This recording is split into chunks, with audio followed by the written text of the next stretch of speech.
Assalamualaikum warahmatullahi wabarakatuh. Perkenalkan, saya Muhammad Syifatur Rozaki. Pada kesempatan kali ini saya akan membahas mengenai sistem bahan bakar Kamotel.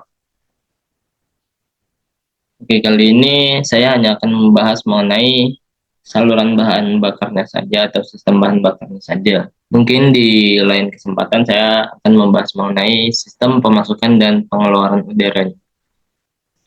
Langsung saja, jadi komponen yang pertama pada sistem bahan bakar ini yaitu tangki bahan bakar yang ada di pojok kiri bawah ini. Fungsi dari tangki bahan bakar sendiri itu ya sebagai penampungan awal bahan bakar pada engine common rail ini. Tangki bahan bakar sendiri biasanya dibantu oleh beberapa komponen lainnya seperti separator, sander gauge, dan lain-lain. Tapi kali ini saya belum akan membahas secara mendetail mengenai tangki tersebut. Kemudian komponen selanjutnya yaitu pre-filter atau penyaringan awal bahan bakar.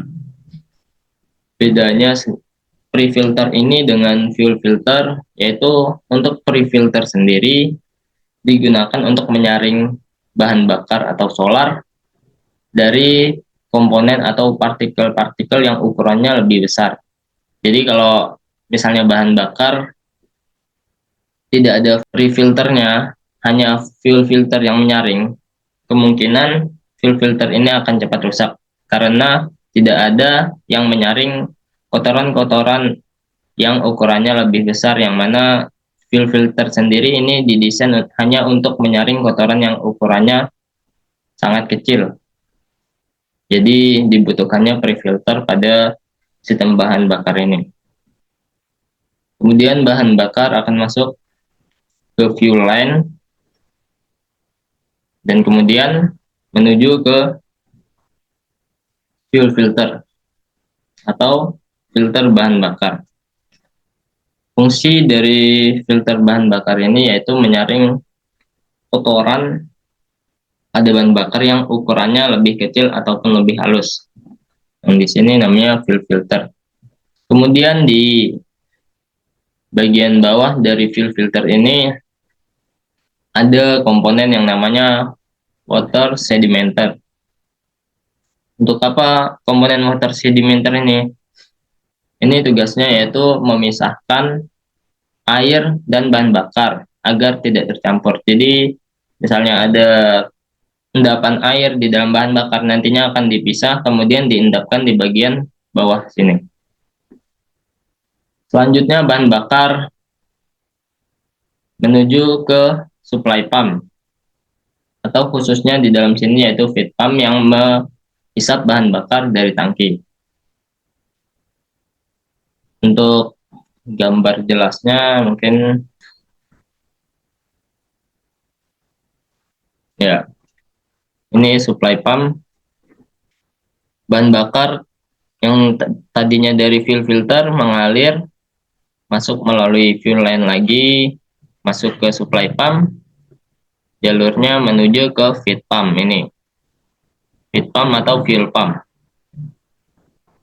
Kemudian dari fuel pump atau feed pump ini nantinya akan mengalir melewati SCV.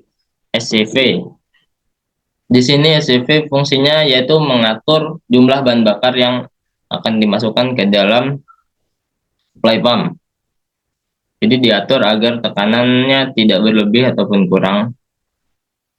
Setelah SCV membuka, nantinya bahan bakar akan masuk ke dalam ruangan kecil. Di sini ruang bisa disebut juga ruang tekanan. Ini nantinya plunger akan mengompresi bahan bakar yang masuk ke dalam ruangan ini. Plunger akan bergerak naik dan turun untuk mengkompresi atau menaikkan tekanan dari bahan bakar ini yang awalnya tekanannya rendah dari jalur sebelumnya masuk ke dalam supply pump yang akan menaikkan tekanan dari bahan bakar tersebut. Setelah tekanan bahan bakar telah dikompresi atau dinaikkan oleh plunger maupun supply pump, bahan bakar akan masuk ke dalam common rail. Di sini jalur common rail yang ke atas ini. Tapi sebelum itu ada yang namanya check valve.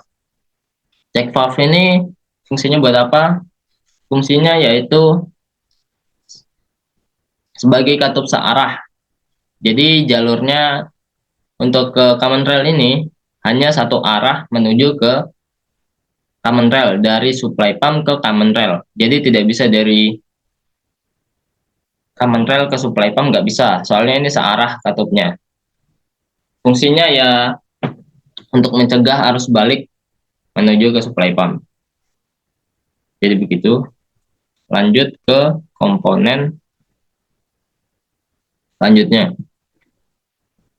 Ini tadi ke arah common rail, dari supply pump ke common rail.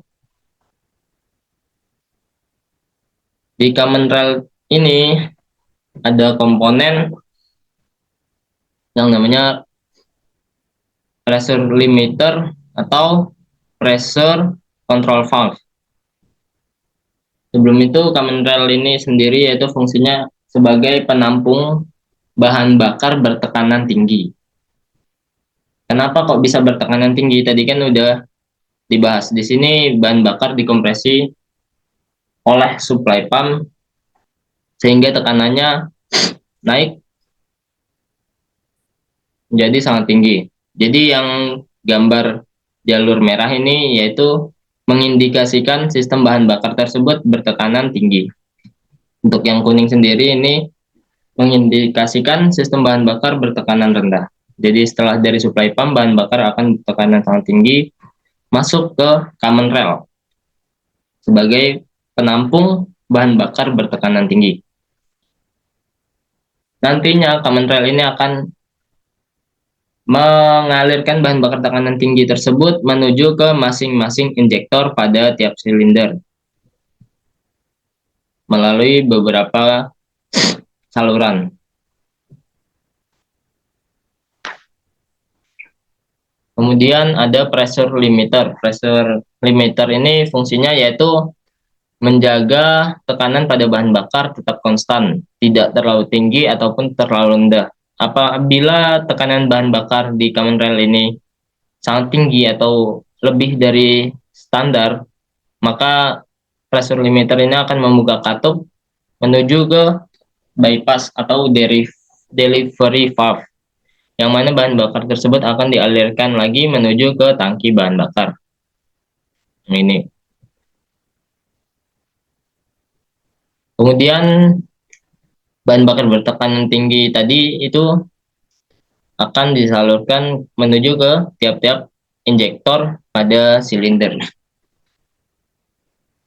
Pada injektor ini sendiri yaitu fungsinya menginjeksikan bahan bakar bertekanan tinggi ke dalam ruang bakar pada masing-masing silinder. Untuk komponen di dalam injektor sendiri akan saya bahas pada video selanjutnya. Itu saja untuk saluran pada sistem bahan bakar tersebut. Selanjutnya itu bagian sensor-sensor. Untuk sensor sendiri pada sistem bahan bakar engine mineral ini didukung oleh beberapa sensor. Di antaranya yaitu di dalam supply pump ini ada komponen yang namanya fuel temperature sensor. Fungsinya sendiri yaitu mendeteksi temperatur dari bahan bakar yang ada di dalam supply pump. Kemudian nanti ECU berdasarkan informasi tersebut bisa mengatur viskositas ataupun kekentalan dan volume dari bahan bakar yang dialirkan menuju supply pump. Kemudian ada rail pressure sensor. Pressure sensor ini fungsinya yaitu untuk mendeteksi tekanan bahan bakar yang ada di dalam common rail ini. Kemudian ada ini akselerator pedal ini tersambung dengan sensor TPS. Untuk sensor TPS yaitu mendeteksi sudut buka dari throttle valve. Jadi berdasarkan informasi tersebut, seberapa besar sudutnya membuka, nanti seberapa banyak penginjeksian bahan bakar juga berdasarkan sudut buka tersebut. Kemudian ada engine speed crank atau biasa kita sebut CKP, crankshaft position sensor. Fungsinya yaitu mengukur atau mendeteksi kecepatan putaran mesin serta mendeteksi posisi dari poros engkol atau crankshaft. Kemudian sensor selanjutnya yaitu engine speed cam atau camshaft position sensor. Fungsinya yaitu mendeteksi posisi dari camshaft untuk menentukan, nanti berdasarkan posisi tersebut bisa menentukan posisi TMA dari masing-masing silinder. Jadi nantinya akan disesuaikan timing penginjeksiannya berdasarkan dari CMP sensor ini sendiri. Kemudian komponen terakhir yaitu ECU atau Engine Control Unit. Fungsi ECU ini sendiri sebagai otak kendaraan yang mana mengendalikan berbagai sistem elektronik pada sistem bahan bakar common rail ini atau engine common rail ini adalah otaknya yaitu ECU atau ECM, sama saja. ECU ini menerima data dari berbagai sensor pendukung yang mana telah dijelaskan sebelumnya. Setelah itu, berdasarkan data yang telah dikirim sensor tersebut, nantinya ECU ini akan mempekerjakan atau memerintahkan aktuator-aktuator untuk bekerja seperti injektor, PCV, SCV, supply pump, dan lain-lain. Jadi aktuator ini semuanya bekerja berdasarkan perintah dari SCM atau ECU itu sendiri. Mungkin itu saja untuk pembahasan mengenai sistem bahan bakar common rail. Terima kasih. Wassalamualaikum warahmatullahi wabarakatuh.